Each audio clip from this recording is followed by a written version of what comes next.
Let's now shift our attention to what is happening in West Asia, where the Israeli chief of staff is now warning that the war on its northern border is now becoming more likely in the coming months.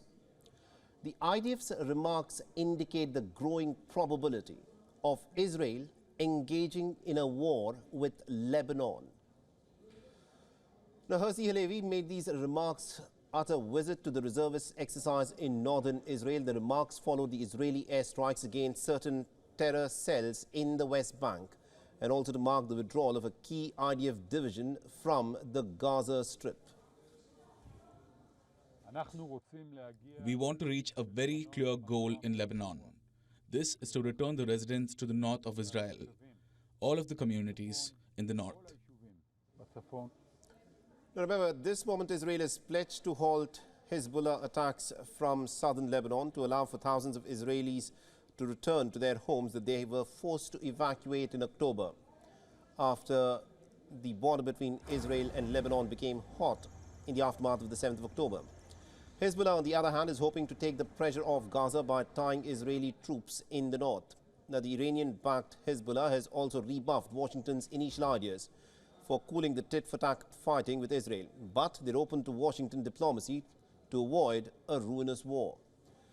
Now, the Israeli army yesterday released some footage of what it claims are airstrikes on Hezbollah's military infrastructure. Now, the Lebanese-Israeli border has seen daily exchanges of fire between Israeli army and the Lebanese Shiite movement Hezbollah, that also happens to be an ally of Hamas. Hezbollah has confirmed yesterday that it fired about 20 rockets from southern Lebanon to avenge the killing of the group's deputy leader in Beirut earlier in the month. The shifting of forces is not unique to Israel's armed conflict with Hamas. Units are often rotated in and out of conflicts or deployments. However, it is not clear if the units that are being withdrawn from the Gaza Strip are the ones that are being shifted as a major reduction in the forces. Nevertheless, operations continue in Gaza. The IDF has said that its commando forces have continued to dismantle Hamas's infrastructure in Khan Yunis. Now, the IDF has also confirmed that units can be resupplied by air, and this is going to be an important test for the Israeli resupply system, which of course is backed by the Americans.